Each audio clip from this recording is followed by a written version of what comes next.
ఇదైతే Murudeshwar temple part 2. ఇక్కడ మనం గోపురం పైనకి వచ్చి ఇదైతే మనకి టాప్ వ్యూ. మనకైతే ఇక్కడ సూపర్ సీనరీ కనిపిస్తుంది. మీరు బీచ్ కూడా చూడొచ్చు. ఇక్కడ కింద కింద మనకి రోడ్ అవన్నీ ఉన్నాయి. ఇట్ సైడ్ బీచ్, మౌంటైన్స్ చూడండి ఒకసారి మీరు.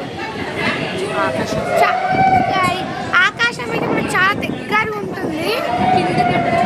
చాలా అంటే చాలా కిందకి మనం ఇక్కడ వ్యూ చూడండి.